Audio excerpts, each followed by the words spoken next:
호세아서 11장 1절부터 11절까지 말씀을 봉독해 드리겠습니다. 이스라엘이 어렸을 때에 내가 사랑하여 내 아들을 애굽에서 불러냈거늘 선지자들이 그들을 부를수록 그들은 점점 멀리하고 바알들에게 제사하며 아로새긴 우상 앞에서 분향하였느니라. 그러나 내가 에브라임에게 걸음을 가르치고 내 팔로 안았음에도 내가 그들을 고치는 줄을 그들은 알지 못하였도다. 내가 사람의 줄 곧 사랑의 줄로 그들을 이끌었고 그들에게 대하여 그 목에서 몽해를 벗기는 자같이 되었으며 그들 앞에 먹을 것을 두었노라. 그들은 애굽 땅으로 되돌아가지 못하겠거늘 내게 돌아오기를 싫어하니 아수르 사람이 그 임금이 될 것이라. 칼이 그들의 성읍들을 치며 빗장을 깨뜨려 없이 하리니 이는 그들의 계책으로 말미암음이니라. 내 백성이 끝끝내 내게서 물러가나니 비록 그들을 불러 위에 계신 이에게로 돌아오라 할지라도 일어나는 자가 하나도 없도다. 에브라임이여 내가 어찌 너를 놓겠느냐? 이스라엘이여 내가 어찌 너를 버리겠느냐? 내가 어찌 너를 아드마같이 놓겠느냐? 어찌 너를 스보임같이 두겠느냐?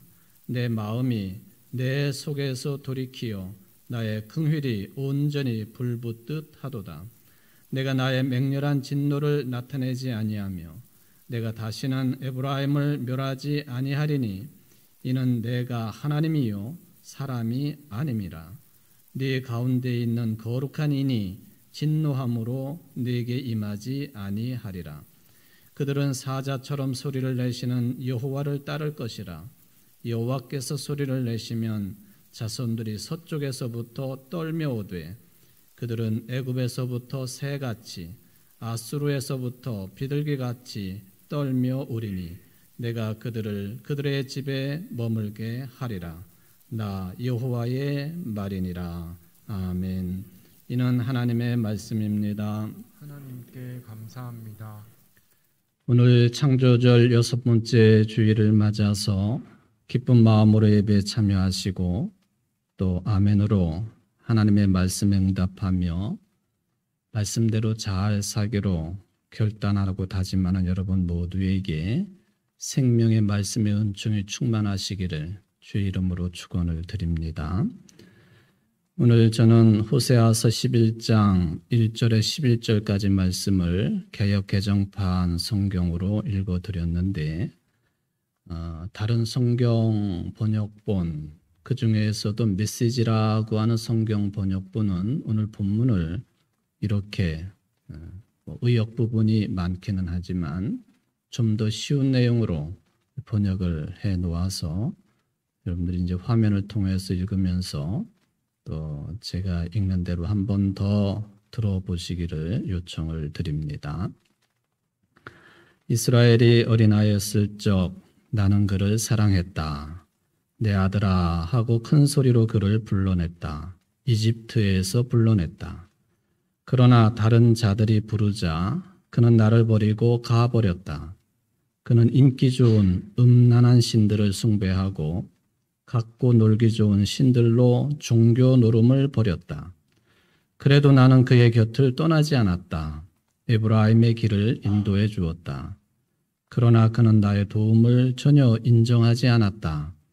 내가 그의 유모차를 밀어주고 아기처럼 번쩍 들어 뺨을 부비고 허리 굽혀 젖을 주던 일을 알아주지 않았다.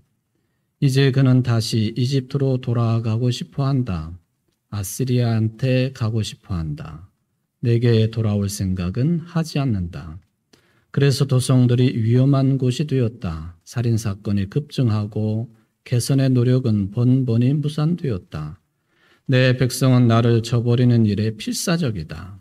바알신에게 달려가 도와달라고 기도하지만 그 신은 손가락 하나 까딱하지 않는다. 그러나 에브라임아, 내가 어찌 너를 단념하겠느냐? 이스라엘아, 내가 어찌 너를 단념하겠느냐? 내가 어찌 너를 아드마처럼 망하도록 놔두며 가련한 스보임처럼 황폐해지도록 내버려 둘 수 있겠느냐? 나는 그런 생각을 하는 것조차 견딜 수 없다. 내 온 몸이 거부한다. 아무리 노여워도 나는 그렇게 하지 않을 것이다. 에브라임을 멸망시키지 않을 것이다. 왜 그러겠느냐? 나는 하나님이지 사람이 아니기 때문이다. 나는 거룩한 하나님이며 지금 여기 너희 가운데 있다. 내 백성이 마침내 하나님을 따르게 될 것이다. 내가 포효하리라 사자처럼. 그러면 놀란 내 자녀들이 서쪽에서 뛰어오리라. 그들이 놀란 새들처럼 이집트에서 나오고 겁먹은 비둘기처럼 아시리아에서 나오리라. 내가 그들을 다시 고향집으로 데려갈 것이다. 하나님의 말씀이다. 아멘. 호세아 선지자의 말씀입니다. 호세아 선지자는 기원전 8세기경 지금부터 수천 년 전에 북쪽 이스라엘에서 선지 활동을 했던 하나님의 사람입니다. 참 오래전에 선포하신 하나님의 말씀임에도 불구하고 뒷부분의 말씀을 읽어보면은 이게 구약 성경의 복음서구나 하는 그런 느낌을 받을 정도로 은혜가 충만한 말씀을 남겨 놓았습니다. 호세아라고 하는 이름은 여호와는 구원하신다라는 뜻입니다. 성경에 보면은 이런 뜻을 가지고 있는 다른 호칭의 이름들이 다수 등장을 합니다. 예를 들면 여호수아, 예수아, 심지어는 우리의 그리스도이신 예수라는 이름도 하나님이 구원하신다, 여호와는 구원하신다 라는 뜻을 가지고 있으니 호세아, 여호수아, 예수아, 예수 다 같은 의미이지만 발음은 다르고 또 호칭이 다르게 들리게 되어 있습니다. 이 호세아는 북쪽 이스라엘의 여로보암 2세 때에 거의 40여 년 동안을 선지 활동을 했습니다. 북쪽 이스라엘의 여로보암 2세 때는요, 물론 이 북쪽 이스라엘의 더 북쪽인 그곳에서 발흥이 된 신흥 대제국인 아수르의 위협 때문에 많은 고생을 하기는 하지만 그래도 북쪽 이스라엘의 여로보암 2세 왕 때에 아마도 솔로몬 왕 이후로 가장 강대한 국가를 이루었다고 평가되는 왕입니다. 물론 남쪽의 유다도 우시아라고 하는 왕이 비슷한 시기에 통치를 했는데 그도 한 20년 동안을 왕으로 통치를 합니다. 역시 남쪽 유다 우시아 왕 때도 솔로몬 왕 이후에 가장 강대한 국가를 이루었다고 학자들은 평가될 만큼 특별히 경제적으로 부흥기에 있었던 그때에 여호와는 구원하신다라고 하는 뜻을 가지고 있는 호세아 선지자가 활동을 하게 되었습니다. 그런데 나라가 경제적으로 부흥을 하고 대국이 되면 다 좋을 것 같지만 내부적으로는 병이 들게 마련입니다. 만국병이 번져 나갔다고 하는 것이죠. 그 호세아 시절의 북쪽 이스라엘의 가장 두드러진 모습은 빈부의 격차가 심각했다는 것입니다. 수천 년 전이나 지금이나 빈부의 격차의 문제, 이걸 잘 해결할 수 있는 통치자라고 한다면 아마 죽을 때까지 통치를 해도 괜찮을 거예요. 그때나 지금이나 빈부 격차의 문제는 심각했다는 거예요. 어느 쪽에 더 문제가 많았었느냐? 당연히 많은 것을 소유하고 있는 부자들의 탐욕스러움이 큰 문제였습니다. 돈을 많이 모으려고 하니 부정적인 관행이 일반화되었습니다. 권력을 이용해 가지고 가난한 사람들의 재산을 강탈을 합니다. 토지를 몰수합니다. 그러니 가난한 사람들은 날이 갈수록 생활고에서조차 구제받을 수 있는 길들이 차단된 상태입니다. 이러한 사회적인 부패는 종교적인 부패와 맥을 같이 합니다. 종교가 부패하니 당연히 사회도 부패하는 것이죠. 사회가 부패하기 때문에 자연적으로 종교도 부패해야 된다. 그것은 어불성설입니다. 종교가 부패하니 사회는 당연히 부패합니다. 대부분의 북쪽 이스라엘 성소에서는 예배드리는 사람들이 북쪽이었지만은 순수한 형태의 바른 믿음, 하나님께 대한 믿음은 옅어졌습니다. 유지되질 않습니다.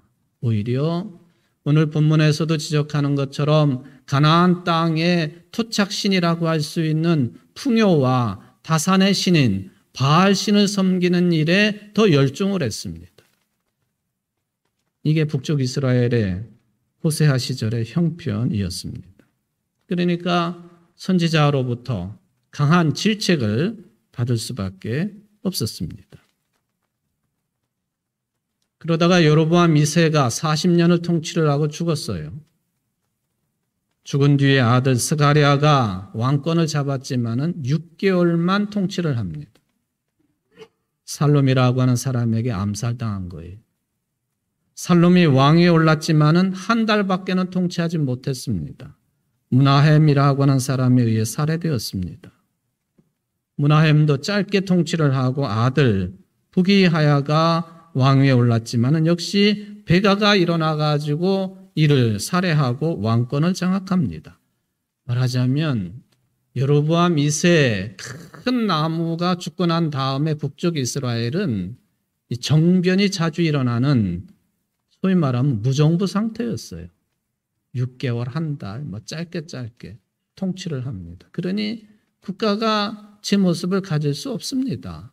국민들은 불안할 대로 불안합니다. 그렇지 않아도 빈부격차가 심하고 종교는 타락하고, 근데 정치마저도 그런 꼴이니 선지자 호세아가 이스라엘을 향해서 멸망할 것이다. 아수르의 칼을 이야기하는 것이 이게 놀랄 만한 일이 아닐 정도의 상황이었습니다. 결국에는 오늘 선지자 호세아와 같은 이름을 가지고 있는 호세아 왕 때에 이 아시리아의 살마네셀 5세의 공격을 받고는 몇 년을 버티기는 했지만은 수도 사마리아가 함락되고 북쪽 이스라엘은 완전히 멸망을 했습니다. 남쪽 유다에 비해서 한 200여 년 앞서서 북쪽 이스라엘이 이렇게 멸망을 합니다. 북쪽 이스라엘 사람들이 포로로 끌려가지요. 바벨론 포로도 비슷했습니다. 공부 많이 한 사람들, 또 고위직 사람들, 부자들 거의 끌려갑니다. 그리고는 팔레스틴 땅에는 아수르에서 심어놓은 사람들이 살게 됩니다. 그냥 일반적인 생활을 한 것이 아니라 종교적인 영향을 끼치고 그리고 통혼을 하게 되니까 이스라엘의 피가 이방 민족들과 섞여버리는 거예요. 그런 일이 지금 여로보암 2세 왕이 죽은 뒤에 얼마 안 있어서 벌어지게 된 북쪽 이스라엘의 멸망에 따른 후속적인 내용들이었습니다. 이스라엘 백성들은 이제 제2의 이집트에서 탈출한 뒤로 광야 생활에 들어가게 되었습니다. 이런 상황들을 염두에 두고 하나님께서 호세아를 통해서 말씀을 선포하시는데 호세아의 가정사를 등장시킵니다. 호세아의 부인 이름이 유명한 고멜이라고 하는 여인이었죠. 그런데 이 고멜은 행실이 바르지 못한 여성이었습니다. 자꾸만 남편을 두고 다른 남자들에게 마음을 빼앗기고 몸도 빼앗깁니다. 그럼에도 불구하고 이남 일녀를 두었습니다. 첫째 아들 이스로엘이 탄생합니다. 하나님께서 파종하셨다. 그 뜻이죠.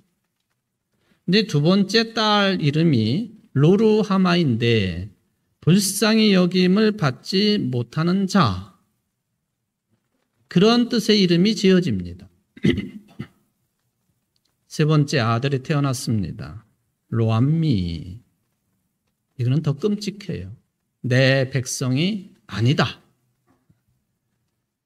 두 번째 태어난 딸의 이름이 불쌍히 여김을 받지 못하는 자, 세 번째 태어난 아들의 이름이 내 백성이 아니다라는 그런 뜻을 가지고 있는 로루하마, 로암미라고 하는 이름을 갖습니다. 이게 부정한 여인 사이에서 태어난 자식들이에요. 왜 굳이 호세아서에는 호세아 선지자의 가정사가 이렇게 적나라하게 기록되었을까? 이런 가정이었다. 이것을 보여주기 위함일까요? 부인 고멜이 다른 남자에게 눈을 팔고 몸을 팔고 할 때에도 호세아는 어떻게 했습니까? 몸값을 지불하고 계속해서 고멜을 데리고 옵니다. 살다가 또 도망가고 살다가 또 도망가고. 호세아의 이런 가정사가 기록이 된 것은 바로 북쪽 이스라엘과 하나님과의 관계를 말하기 위한 도구였습니다. 물론 호세아가 고멜과 살았다고 하는 것을 우리가 인정을 해야 되겠습니다만은 무엇을 말씀하시려고 호세아의 이 지저분한 가정사가 드러났을까 하는 점은 그렇게 우리가 받아들여야 되겠습니다. 하나님께서는 호세아의 가정사를 통해서 끊임없이 우상을 숭배하고 범죄를 하고 있는 이스라엘과 맺었던 계약, 언약을 기억하시고 그래도 용서하시고 사랑의 끈을 놓지 않았던 하나님 자신의 사랑과 자비와 긍휼을 드러내기 위해서 호세아와 고멜 사이, 하나님과 이스라엘 백성 사이, 이게 이제 충분히 비교가 되겠습니다. 많은 이스라엘 사람들이 하나님 앞에서 부정하고 부패하고 신앙적으로 그릇된 모습으로 살아간 것입니다. 물론 이것은 북쪽 이스라엘의 정치, 경제, 군사 이 분야하고 무관하지 않습니다.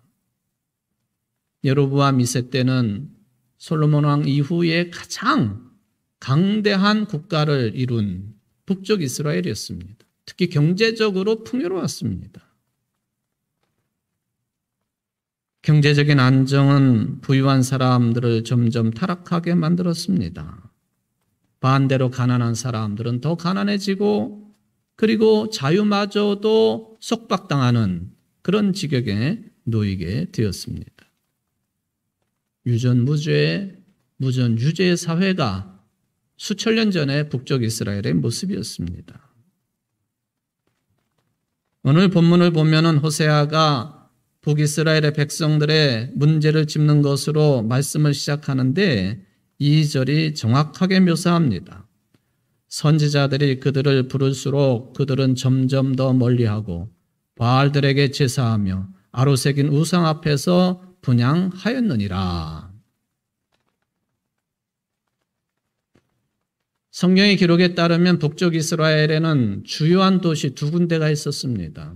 유명한 사마리아, 그리고 야곱이 외삼촌 집으로 도망을 가다가 돌기둥을 쌓고 제사를 드렸다고 이름이 바뀐 베델, 하나님의 집이라고 하는 베델 두 곳입니다.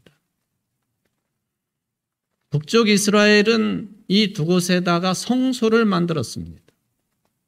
저들이 남북으로 갈라지기는 했지만 초기에는요, 북쪽 이스라엘 사람들도 남쪽 예루살렘에 있는 성전에 와가지고 제사를 드릴 수밖에 없었습니다. 통치자들이 볼 때에는 불편한 거예요. 우리 북쪽 사람들이 나라가 갈라졌는데 왜 남쪽에 가가지고 제사를 드리는가? 이걸 막아야 되겠다 해가지고 이 두 곳 사마리아와 베델 땅에 성소를 만들어 놓고 남북 사람들의 왕래를, 특히 북쪽 사람들의 남쪽 지향을 끊어버렸습니다. 그랬으면 열심히 하나님을 섬기고 예배드리고 잘 살아야 되지 않겠습니까? 근데 반대로 흘러갔습니다. 성소가 두 군데나 있었지만은 고위 성직자들을 비롯해 가지고 하나님을 잘 섬기는 것이 아니라 가나안의 토착 종교의 신인 풍요와 타산의 신인 바알에게 제사를 합니다. 십계명에서 분명히 내 형상을 만들지 말라 했지만은 형상을 만들어 놓고 그리고 그 앞에서 종교의식을 거행하기도 했습니다. 호세아가 볼 때 이런 모습은 과거에 하나님께서 이스라엘 백성들을 애굽 땅에서 해방을 시키셨는데 애굽의 삶으로 되돌아가는 것이라고 평가를 합니다. 1절에 보니까 이스라엘이 어렸을 때 내가 사랑하여 내 아들을 애굽에서 불러냈거늘. 불러냈지만은 지금 북쪽 이스라엘은 실제적으로 애굽의 생활을 저희들이 좋아하고 또 그 삶으로 퇴행하는 그런 모습을 보였다 하는 거예요. 애굽을 그리워했다는 거예요. 물론 애굽은 그럴 만한 매력이 있는 제국인 것은 사실입니다. 피라미드를 보십시오. 스핑크스를 보십시오. 그리고 아주 긴 거리를 가지고 있는 나일강을 보십시오. 야곱이 자식들을 데리고 그의 아들 요셉의 초청으로 애굽으로 이주를 해갔을 때에 나일강 하류 삼각지역인 고센 땅에 거기서 정착을 하고 짐승을 먹이지 않았습니까? 삼각주라고 하는 것은 원래부터가 옥토예요. 상류로부터 좋은 흙이 흘러내려와 가지고 쌓여서 만들어진 델타 지역, 많은 농사를 할 수 있습니다. 잘 먹고 잘 살았어요. 소수민족이라서 불이익도 있기는 했지만은 그런데 큰 나라일수록 소수민족들이 함께 있어야만이 노동력을 제공하고 국가가 지탱될 수 있는 힘이 되는 것 아닙니까? 그 옛날 애굽도 마찬가지였다는 거예요. 바로가 전쟁에 나와가지고 붙잡아온 이방 민족들을 다 일꾼으로 부리고 그러면서 궁정도 짓고 국고성도 짓고 피라미드도 짓고 뭐 등등 그렇게 하는 것이죠. 요즘도 마찬가지입니다. 미국이 이런 세계 사람들을 받아들이지 않고는요, 미국 자체가 지탱될 수가 없는 거예요. 중국은 더 말할 나위 없습니다. 러시아도 마찬가지입니다. 우리나라는 어떤가요? 우리나라 출입국에서 매월 취업 자격을 가진 취류 외국인 현황을 발표를 합니다. 올해 6월 말 현재로 보면 총 41만여 명이 외국인들이 취업하고 있다고 발표되었습니다. 중국이 11만, 베트남이 4만, 캄보디아가 3만 4천, 네팔이 약 3만 2천, 인도네시아가 3만 명, 그 외 여러 나라가 있겠죠. 이것은 물론 통계에 잡힌 숫자입니다. 현재 우리나라에 와가지고 일을 하고 있는 외국인들의 숫자는 수백만 명입니다. 여러분, 이들이 빠져나간다고 생각해 보십시오. 농업은 물론이고 기간 산업이 무너질 것입니다. 이스라엘 사람들이 애굽 땅에 살 때 모습이 그러했다 하는 것을 우리가 확인해 볼 수가 있는 것이죠. 이번 10월 20일 날 우리 교회에서 충북로회 제2차 정기노회가 개최될 예정입니다. 정치부에서 나오는 안건 가운데에 어떤 내용이 있느냐 하면은 우리 충북노회가 현재 태국의 CCT 심노회하고 선교 협약을 맺고 있는데 거기 심노회 지역은 태국의 북쪽인 치앙마이, 치앙라이 지역입니다. 생김새가 우리랑 비슷해요. 근데 선교 협약 가운데에 그쪽의 사람을 여기 충북노회에 파송을 한 사람이 있어요. 노파돈이라고 하는 이름을 가지고 있는 사람인데 현재 우리 교회에서 개척을 한 덕천교회에서 생활을 하면서 농산일을 배우고 또 그리고 일종의 선교사로서의 활동을 합니다. 이분을 우리 노회의 초청 언권 회원으로 결정을 하자. 이게 이제 이번 노회에서 결의될 내용입니다. 중요한 진전이지요. 어떻게 그렇게 인정을 하겠습니까? 중요한 진전입니다. 여러분들이 다 아시는 것처럼 출애굽 이후에 광야 40년 고난의 행군이었죠. 먹을거리 또 물이 없습니다. 애굽으로 돌아가야 된다고 강력하게 주장을 합니다. 일부는 아마 돌아갔을 거예요.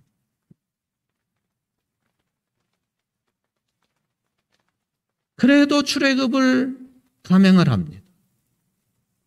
먹을거리가 풍성한 곳에서 나왔습니다. 하나님이 해방을 시키셨습니다. 왜 그랬을까? 예수님도 인용을 하셨지만 신명기서 8장 3절 말씀입니다. 사람이 빵으로만 사는 것이 아니라 하나님의 입에서 나오는 말씀으로 사는 것이다. 이게 근간이 되는 거예요. 빵으로만 사느냐? 하나님의 생명의 말씀으로 사는 게 원칙이다. 예수님도 그 선언하시지 않았습니까? 시험 받으실 때에. 먹고 사는 문제만 생각했다면 애굽을 떠나지 말아야 합니다. 거기는 고기 가마가 끓기도 했고 푸른 채소도 싱싱한 채소도 많이 먹을 수 있고 나일강에서 고기도 잡아 먹을 수 있고 또 끄트머리 가면은 지중해랑 맞닿아 있으니까 지중해 생선도 잡아 먹을 수 있고 그런 곳이에요. 뿐만 아니라 노동력을 제공하는 이 노동자들에게는 그 옛날부터 바로가 통치할 때부터 지금도 마찬가지입니다만 이집트는 국가에서 빵을 배급을 합니다.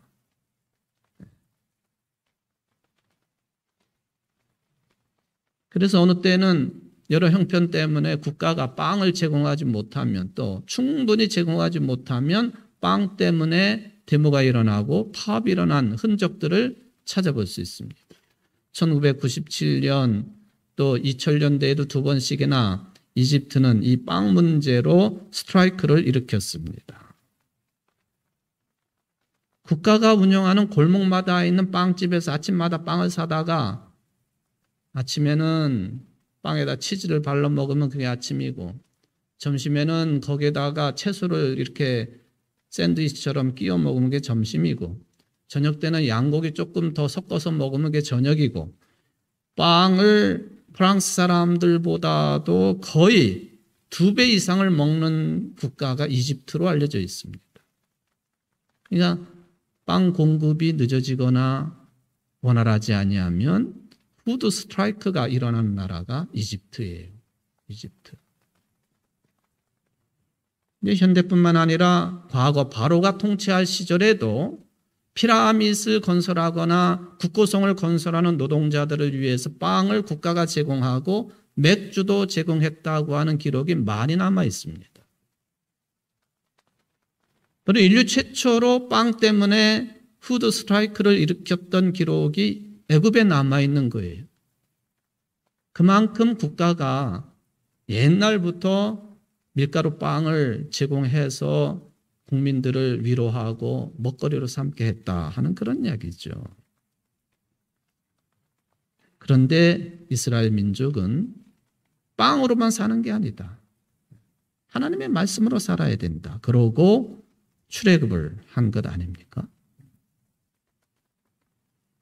이렇게 출애굽을 했다고 하는 것은 풍요로운 환경을 떠나가지고 광야로 나온 것이고 또한 믿음의 선택을 했다고 하는 것은 마치 풍요로운 집안에 살다가 신앙 때문에 출가한 것과 똑같습니다. 가족관계 소유를 다 버리고 나를 따르라 하시는 예수님의 말씀에 따라서 순종하고 제자가 된 신약성경의 제자들과 똑같은 모습입니다.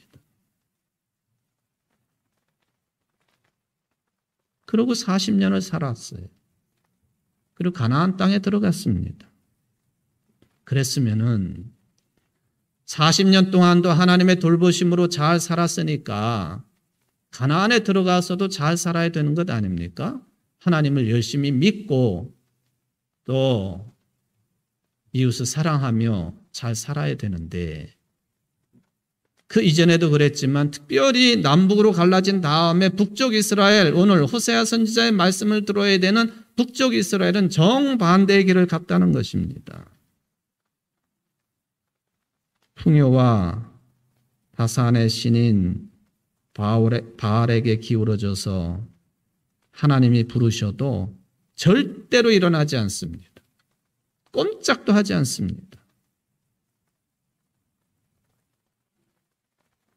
이런 위험성을 알고 있는 선지자, 그렇기 때문에 대부분의 선지자들이 가나안 땅에 들어가가지고 너희들 이렇게 살아야 된다 하고 십계명도 알려주지만은 절대로 원주민들 가나안 사람들과 통혼하지 말라, 결혼하지 말라, 저들과 거래도 하지 말아라.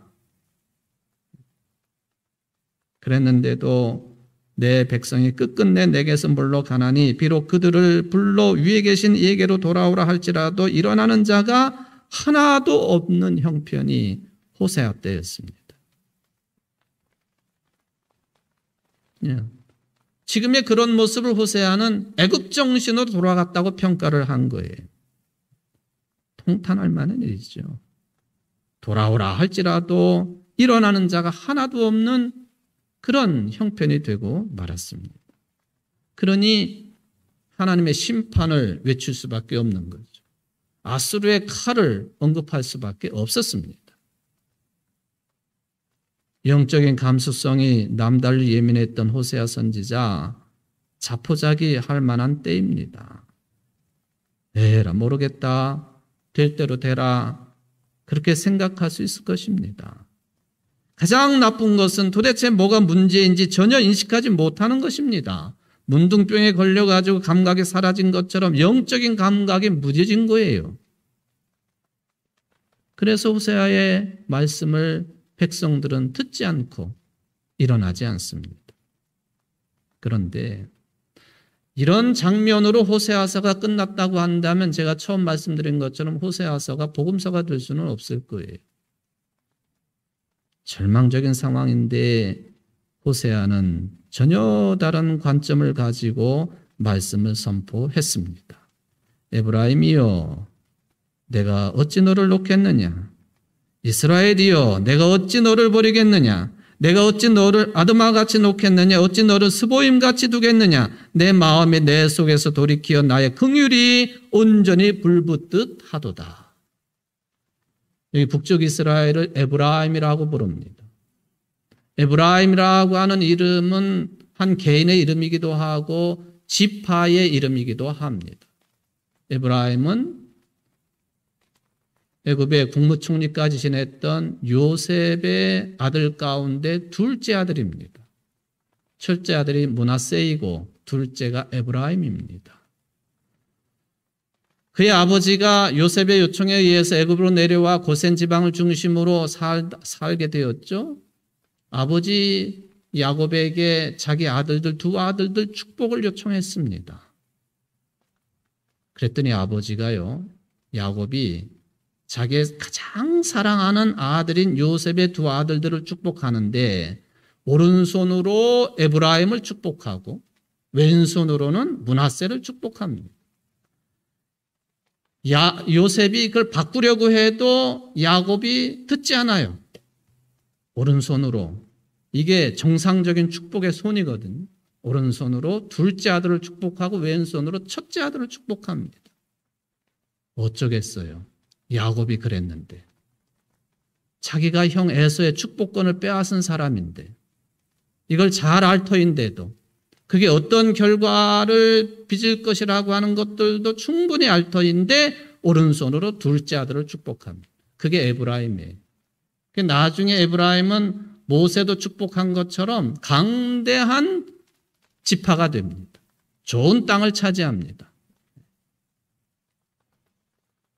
바로 북쪽 이스라엘을 에브라임이라고 불러요. 솔로몬 왕 이후에 두 왕국으로 갈라질 때에 북쪽 이스라엘은 12지파 가운데 10지파를 차지하잖아요. 그 중에 대표되는 지파가 에브라임 지파였습니다.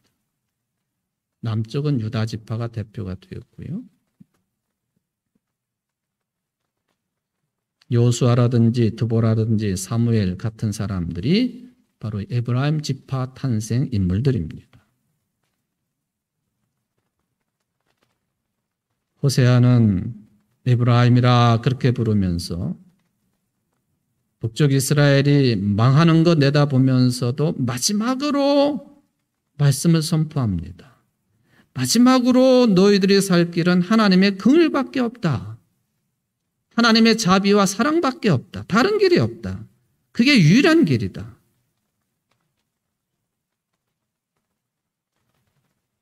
하나님이 마땅히 내려야 할 진노를 내리지 않고 북쪽 이스라엘을 버리지 않고 긍휼과 자비와 사랑을 베푸시는 분이시다. 그걸 선언합니다. 그런데 왜 하나님이 그러실까? 오늘 설교 제목도 마찬가지입니다만 하나님은 사람이 아니시고 거룩하신 하나님이시기 때문에 그렇게 하신다. 그게 정답입니다. 하나님은 사람이 아니라 사람 같으면 잘못한 것을 정의를 앞세워서 정의를 핑계로 징계하고 감옥에 가두고 재판하고 칼로 다스리고 하는 게 사람이지요. 근데 하나님은 그런 종류의 사람이 아니라 거룩하신 분이시다. 거룩하시다. 구별되신 분이시다. 무엇으로? 사람과는 달리 긍휼과 자비와 사랑으로 통치하시는 하나님이시다. 그게 호세아가 전하고 있는 복음의 내용입니다. 그러면 누가복음 15장에 있는 탕자의 비유와 같은 거예요. 탕자가 회개했기 때문에 아버지가 맞아들이고 잔치를 베풀었다. 일반적으로 그렇게 알고 있죠. 근데 여러분, 제가 믿고 있는 하나님은요, 또 여러분들이 믿어야 될 하나님은 어떤 분이시냐? 작은 아들이 회개하지 않아도, 작은 아들이 돌아오지 않았어도 끝까지 긍휼하심을 가지고 계시고 끝까지 사랑을 베푸시고 끝까지 자비로움을 베푸시는 분이 저와 여러분의 하나님이십니다. 무슨 선악간의 다툼을 벌이시거나 윤리적으로 도덕적으로 하자가 있다 없다 그걸 따지시는 분이 아니시라는 거예요. 자식들이 가끔 가다가 부모가 미울 때가 있죠. 어느 때에는 집을 나가고도 싶어요. 근데 자식들이 그것은 부모님을 잘못 본 거예요. 부모는 끝까지 사랑합니다. 자비를 베풉니다. 긍휼을 베푸는 게 부모예요. 하나님이 그러시다. 호세아가 선포하고 있는 내용이 되겠습니다. 어떤 믿음이 최고의 믿음일까? 하나님은 내가 잘못한 거에 대하여, 옆에 교우가 잘못한 거에 대하여, 어떤 사람의 실수에 대해서 심판하시고 징계하시고 칼을 드시는 분이라고 믿는 것도 믿음이지만, 어떤 믿음이 최고의 믿음이냐 하면은 내가 믿는 하나님은 끝까지 긍휼하신 분이시다. 자비로우신 분이시다. 사랑의 하나님이시다. 그래서 요한 사도는 요한복음 3장 16절에서 말씀하시기를 하나님이 세상을 이처럼 사랑하사, 그리고 요한 1, 2, 3서에 가보면 하나님은 아예 사랑이시다라고 정리를 해놓지 않습니까? 이 하나님의 긍휼은 우리에게 두 가지 점을 가리킵니다. 첫 번째, 우리가 하나님의 긍휼을 입지 않으면 안 될 정도로 부끄러운 죄인이라고 하는 것을 가리킵니다. 또 하나, 현재 우리의 삶이 그 하나님의 자비로움과 또 사랑 때문에 생명 충만하다고 하는 사실입니다. 내가 지금 부족해 보여도 충만한 거예요. 내가 없는 것 같아도 충만한 거예요. 내가 누리지 못한 것 같아도 충만한 거예요. 왜? 하나님의 긍휼을 힘입었기 때문에. 이게 작은 일 같지만은 이런 일을 체험하고 사는 게 믿음입니다. 우리로 하여금 방향 감각을 잃지 않도록 인도하시는 게 바로 하나님의 이 긍휼과 자비와 사랑입니다. 여러분들이 작은 일상에서 느끼는 이 생명 충만감 외에 욕심낼 것 없어요. 동영상 한번 보시겠어요? 더럽다고 생각하지 마시고 한번 보십시오.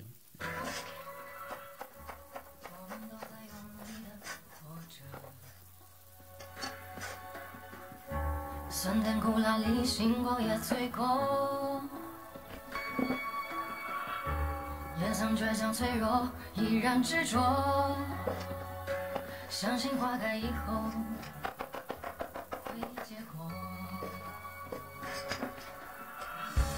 我们都在用力的活着，爱恨成败里赢过的输过，也曾灿烂失落，无悔选择。相信磨难历尽是收获，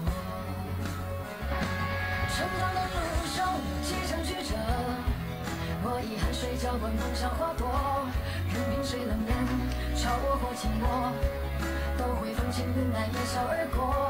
在我的心里有另一个我，陪我共同面对孤单寂寞，当现实背叛你了倦了痛了，学会洒脱。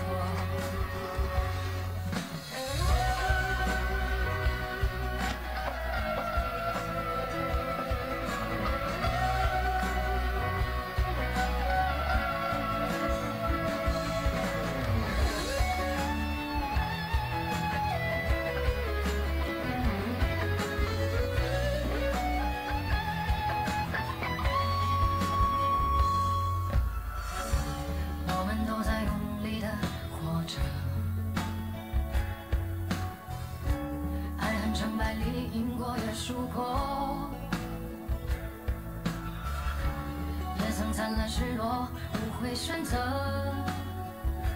相信磨难历尽是收获。成长的路上有几程曲折，我以汗水浇灌梦想花朵，任凭谁冷眼嘲我或轻我，都会风轻云淡一笑而过。在我的心里有另一个我，陪我共同面对孤单寂寞，当现实背叛你了倦了痛了，学会洒脱。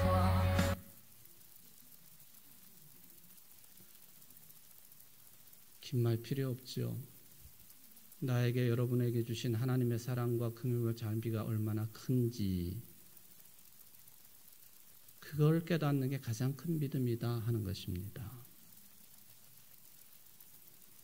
우리나라에 기독교가 전래된 지 138년째입니다만은 이 기독교 정신을 말로만이 아니라 행동으로 삶으로 그렇게 해서 많은 사람들에게 영향을 준 사람들이 많겠습니다만은 한국의 호세아라고 불리우는 분이 한 분 계세요. 바로 전남 도암의 성자라고 불리우는 이세종이라고 하는 분입니다. 지금도 화순군에 가면은 이세종 수양관이 있어서 그의 신앙적인 삶을 전하고 있지요.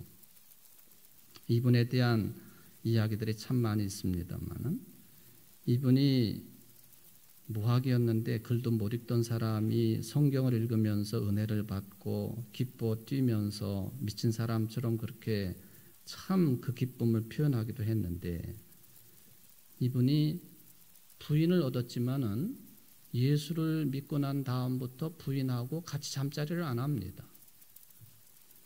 그 부인이 도망을 가요. 그럴 만도 하지요.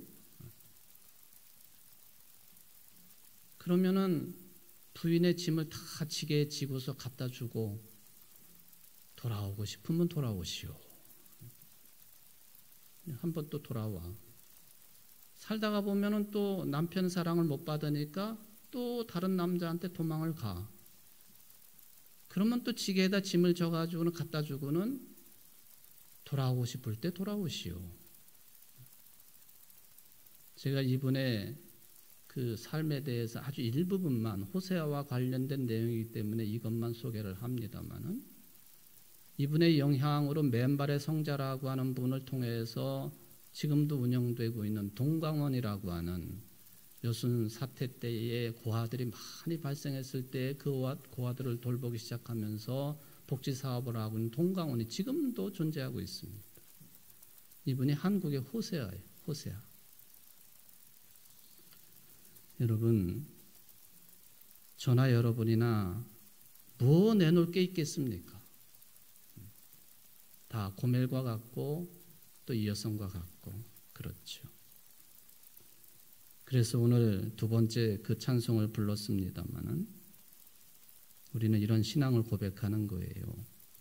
죽을 죄일 살려주신 크신 은혜 놀라워라. 십자가를 바라보며 눈물로써 감사하네. 감당 못할 크신 은혜 무엇으로 보답할까? 힘을 다해 봉사하고 생명 다해 충성하리. 하나님의 자녀 삼은 크신 은혜 고마워라. 생명의 주 바라보며 하늘나라 들어가리. 감당 못할 크신 은혜 무엇으로 보답할까? 힘을 다해 봉사하고 생명 다해 충성하리. 사랑하는 성도 여러분, 예수님을 제대로 알고 실제로 믿으시는 믿음의 사람들 되시기를 바랍니다. 그 믿음의 내용은 최고의 정점은 하나님은 사랑이시고 자비이시고 긍휼하신 분이시다. 그러기에 하나님이시고 사람이 아니시다. 이 점이 있다고 하는 것을 확인하는 여러분들 되시기를 주의 이름으로 축원을 드립니다. 자비로우신 하나님, 우리는 어떤 존재들입니까? 호세아가 그렇게 피를 토하듯이 선포를 해도 이스라엘 백성들이 일어나지조차 않았다고 했습니다. 하나님 말고 바알신을 섬겼다고 했습니다. 그래서 칼의 위협이 다가와야 되지만 호세아는 사람이 아닌 하나님은 저들에게 긍휼을 선포했다고 선언을 했습니다. 우리의 믿음의 정점은 하나님을 무서운 분으로 섬기는 것이 아니라 나의 부족함에도 불구하고 죄 때문에도 불구하고 나의 타락함에도 불구하고 끝까지 사랑하시는 하나님, 자비와 긍휼과 사랑의 하나님을 믿는 것임을 깨닫습니다. 이 믿음대로 승리하는 우리 청주제일교회 모든 성도들이 될 수 있도록 복을 내리워 주옵소서. 예수님의 이름으로 기도하옵나이다. 아멘.